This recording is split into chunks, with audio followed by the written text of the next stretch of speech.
The Man Who Fell to Earth wasn't just David Bowie's first starring role, it was a production where Paramount's Barry Diller refused to pay for the finished film, calling it not linear, where Michael Crichton was the original choice to play an alien, and where Bowie later claimed he couldn't remember making the movie because he was stoned out of his mind from beginning to end. What you watched was Bowie playing an alien so convincingly that you wondered if he'd actually been cast from another planet. What you didn't see was a director who wanted actors over 6 feet tall because aliens should be quite tall, a United States distributor cutting 20 minutes after a so-so test screening at Dartmouth College, and Candy Clark contradicting Bowie's drug claims by insisting he was clear as a bell and professional. This wasn't science fiction, it was art cinema disguised as genre filmmaking. Here are 20 weird, shocking, and unknown facts about The Man Who Fell to Earth that reveal how Nicolas Roeg created a cult classic that divided audiences and defined Bowie's cinematic legacy. And stick around for the bonus fact, because Bowie used stills from the film for 2 album covers. Number 20. Michael Crichton was Nicolas Roeg's first choice to play the alien. Roeg originally wanted someone unusually tall to play Thomas Jerome Newton because he imagined aliens as quite tall, not little green men as movies typically portrayed. The 6'9" author Michael Crichton seemed perfect despite having 0 acting experience. "I'd been thinking, the movies always treat aliens as little green men," Roeg explained. "I imagine if aliens came down to Earth, they'd actually be quite tall. People seem to get everything right about extraterrestrials, but the size..." Crichton was unavailable, so Roeg and executive producer C. Litvinoff turned to casting agent Maggie Abbott. She suggested Mick Jagger, whom Roeg had directed in Performance. Peter O'Toole was also considered. But then Abbott took Paul Meyersburg's script to David Bowie, whose appearance shocked her. She described him looking ghastly. Bowie's response was cautious, but he agreed to meet Roeg at his West 20th Street house. Number 19. Roeg cast Bowie after watching the Cracked Actor documentary. Bowie was taking the Diamond Dogs tour across America when Roeg first considered him. Director Alan Yentab's 1975 British Broadcasting Corporation documentary Cracked Actor followed Bowie on tour, capturing him traveling in limousines, wearing a fedora, thin and fragile, in the midst of heavy cocaine addiction. The documentary showed Bowie as a fragmented personality who always seemed on the verge of a nervous breakdown. When Roeg saw Cracked Actor, he immediately recognized the character of Newton. The fragile, edgy, enigmatic alien uncomfortable in a new climate, Bowie was already living it. Film historian Paul Duncan explained, "When Nicolas Roeg saw this, he immediately recognized that this was the character of Newton." Roeg borrowed the limousine and fedora imagery directly from the documentary, turning Bowie's real-life persona into cinematic characterization. Number 18.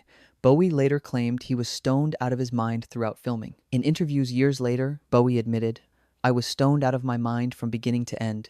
He claimed he barely remembered making the movie, suggesting the cocaine addiction that characterized his mid-1970s period consumed him during production. This confession became part of the film's mythology. The alien played by an actor so disconnected from reality he couldn't remember the experience. But Candy Clark, Bowie's co-star, vehemently disputed this narrative.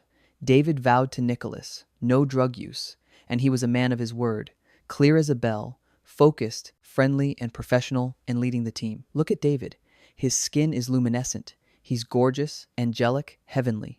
He was absolutely perfect, as the man from another planet. She insisted Roeg brought an entirely British crew to New Mexico, and Bowie was happy about that. The contradiction reveals either Bowie's unreliable memory or his desire to distance himself from the performance.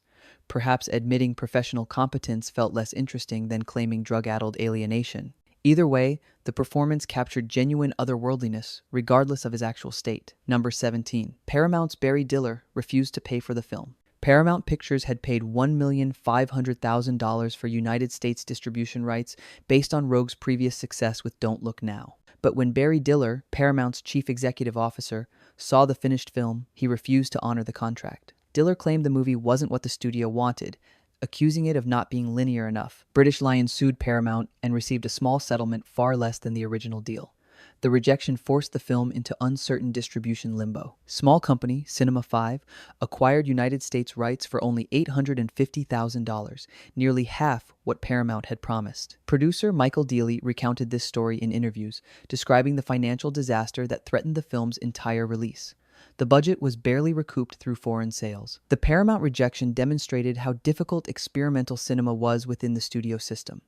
Diller wanted conventional science fiction, straightforward narrative, clear exposition, traditional structure. Roeg delivered surrealist art cinema that challenged audiences. The clash was inevitable. Number 16. Cinema 5 cut 20 minutes after a test screening at Dartmouth College. When Cinema 5 acquired the film for $850,000, they arranged a test screening at Dartmouth College. The response was so-so.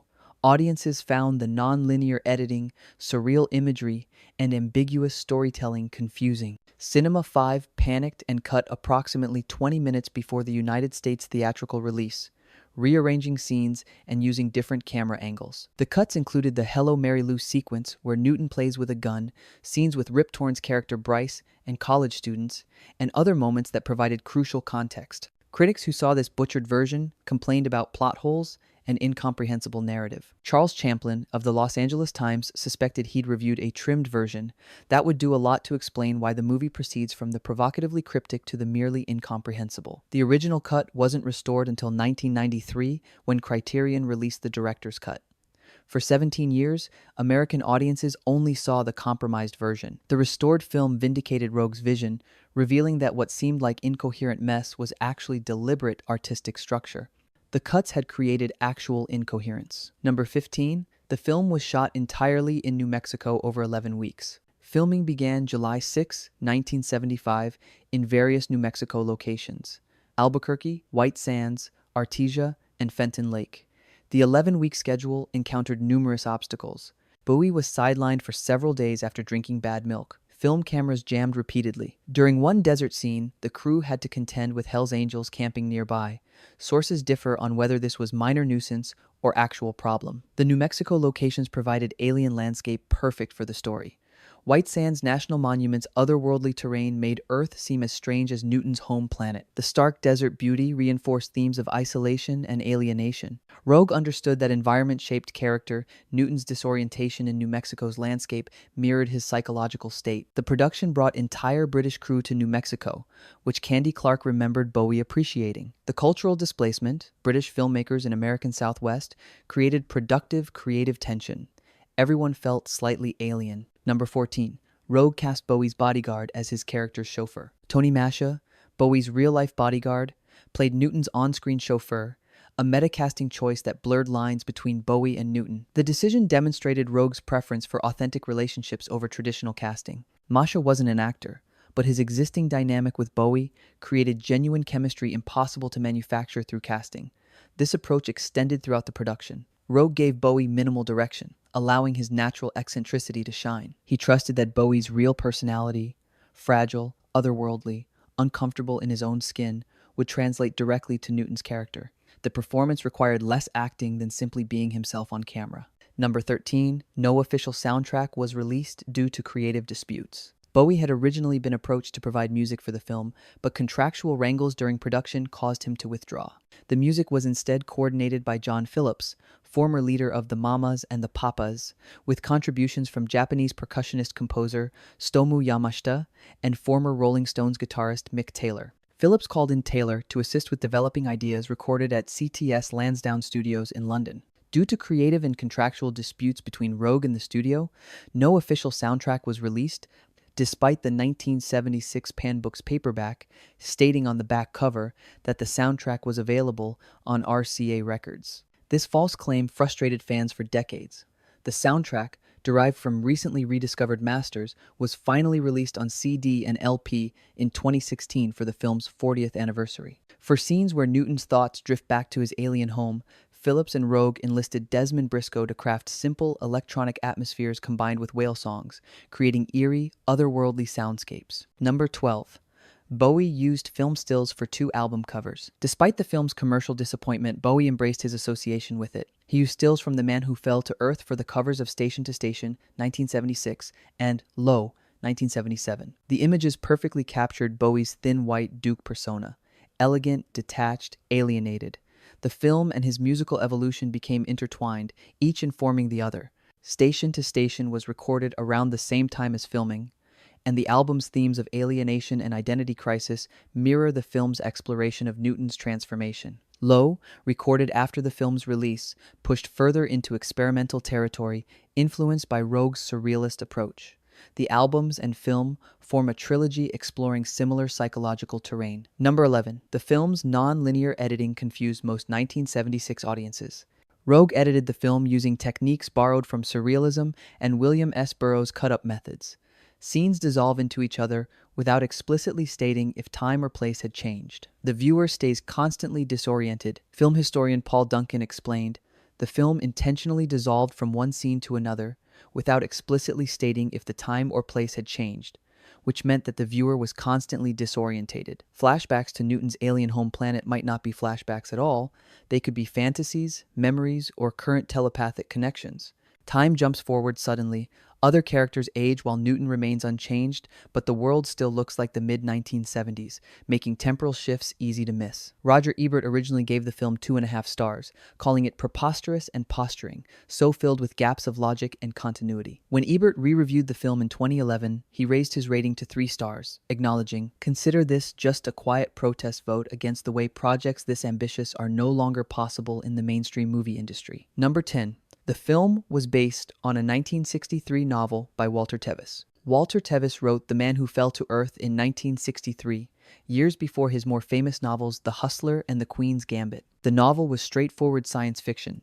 An alien comes to Earth seeking water for his drought-stricken planet, becomes corrupted by human vices, and fails his mission. Roeg and screenwriter Paul Meyersburg kept this basic premise but transformed everything else. Tevis discussed speculative fiction versus science fiction in a 1984 CBS radio interview, explaining his interest in using science fiction premises to explore human psychology and addiction. The novel's themes of alcoholism and failure resonated with Roeg, who melded them with Bowie's stage persona and other tragic themes. For Roeg, the novel was starting point, not blueprint. Number 9. Candy Clark's performance anchored the film's emotional core. Candy Clark played Mary Lou, the quiet hotel clerk who becomes Newton's lover without fully understanding what he is. Clark's performance grounds the film's surrealism in genuine human emotion. She loves Newton despite his strangeness, accepts him without demanding explanations, and ultimately loses him to forces she can't comprehend. The famous scene where Mary Lou urinates in fear when Newton reveals his alien form became one of the film's most discussed moments. Clark played vulnerability and terror with complete commitment. The scene wasn't exploitative. It was honest depiction of how a normal person might physically react to encountering something genuinely alien. Clark's 2005 interview for Criterion discussed character development, production, and working with Roeg. She praised Bowie's professionalism and disputed his later claims about drug use, providing crucial counter-narrative to the mythology surrounding the production. Number 8. The film's budget was raised using Paramount's initial $1,500,000 guarantee. Producer Michael Dealey used Paramount's guaranteed $1,500,000 for United States rights as leverage to raise the entire production budget. This financial structure meant Paramount's eventual rejection created disaster. The financing foundation collapsed. British Lion sued, receiving small settlement, but the damage was done. Dealey reunited with producer Barry Spikings 2 years later to work on The Deer Hunter, demonstrating that the financial disaster didn't destroy their partnership. But The Man Who Fell to Earth's troubled release remained a cautionary tale about depending on major studios for experimental projects. Number 7. Rip Torn delivered deadpan performance as Dr. Nathan Bryce. Rip Torn played Dr. Nathan Bryce, the college professor who becomes fascinated with Newton and eventually betrays him to government forces. Torn's performance provided dry humor through understatement. He played Bryce as man intellectually curious about the alien, but ultimately too compromised by human systems to help him. Torn's 2005 Criterion interview discussed screenplay, character development, and working with Roeg. His approach to Bryce was naturalistic, a man who rationalizes betrayal as scientific necessity. The performance avoided melodrama, making Bryce's actions feel like inevitable result of his compromised position rather than villainous choice. Number 6. The film achieved cult status through midnight movie screenings. Despite initial commercial failure, The Man Who Fell to Earth found its audience through 1980s midnight movie screenings.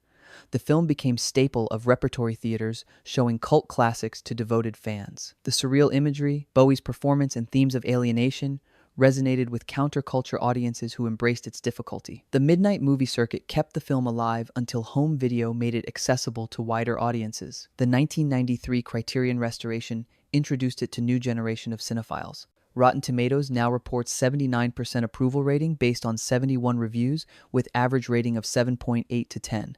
Metacritic shows weighted average of 81 out of 100, citing universal acclaim. Number 5. Nicolas Roeg and Bowie had excellent working relationship. Despite later claiming he couldn't remember filming, Bowie recalled in 1992, We got on rather well. I think I was fulfilling what he needed from me for that role. I wasn't disrupting. I wasn't disrupted. In fact, I was very eager to please. The professional relationship succeeded because Roeg trusted Bowie's instincts, and Bowie responded to that trust with commitment. Roeg's minimal direction suited Bowie perfectly. The director recognized that Bowie's natural presence was exactly what Newton required. Over-direction would have destroyed the otherworldly quality that made the performance work. The collaboration demonstrated how great directors know when to step back and let performers discover characters themselves. Number 4. The film directly influenced Bowie's later work.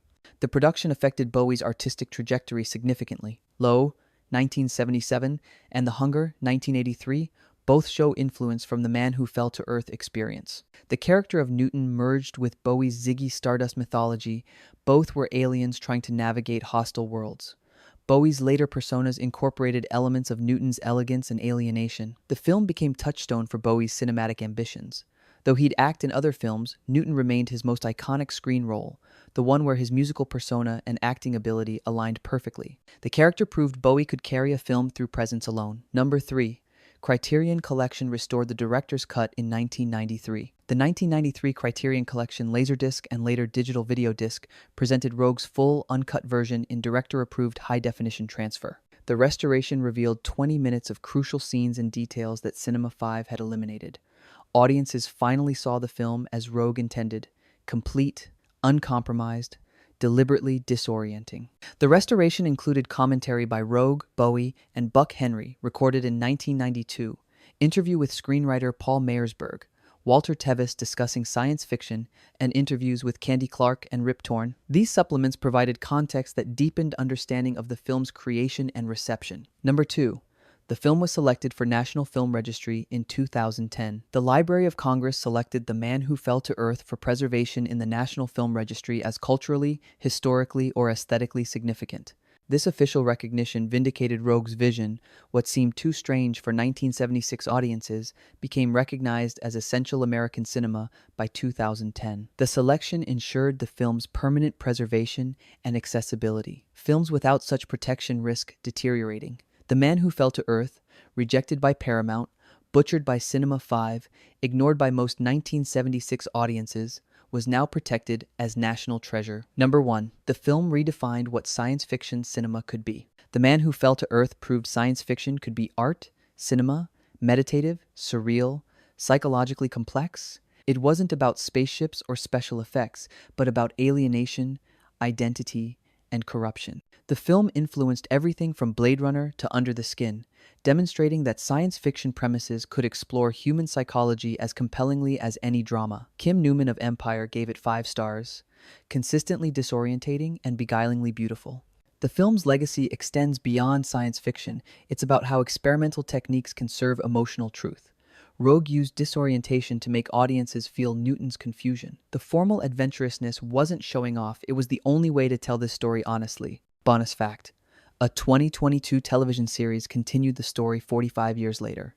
Showtime produced a 2022 television series titled The Man Who Fell to Earth, featuring Newton as a character and showing archival footage from the 1976 film. The series serves as continuation set 45 years later, acknowledging the original while telling new stories in that universe. The series demonstrated the film's enduring cultural impact. What had been commercial failure in 1976 became valuable intellectual property by 2022. The film's cult status had transformed it into franchise foundation, proof that audience rejection doesn't determine long-term cultural value. The Man Who Fell to Earth endures because Nicolas Roeg understood that science fiction could explore psychology, identity, and alienation as powerfully as any drama. He created a film that refused to explain itself, trusted audiences to feel rather than understand, and demonstrated that the most alien thing about Earth isn't the technology, it's the human capacity for corruption, addiction, and betrayal. Bowie embodied this perfectly, creating cinema's most convincing alien by simply being himself. If this deep dive into experimental science fiction revealed how cult classics are born from commercial failures, go ahead and smash that like button and subscribe for more behind-the-scenes revelations that prove the strangest films often become the most influential. Because in the end, Newton never went home, Bowie never fully left the character behind, and audiences discovered that sometimes the most honest science fiction isn't about other worlds, it's about how alien we all feel trying to navigate this one.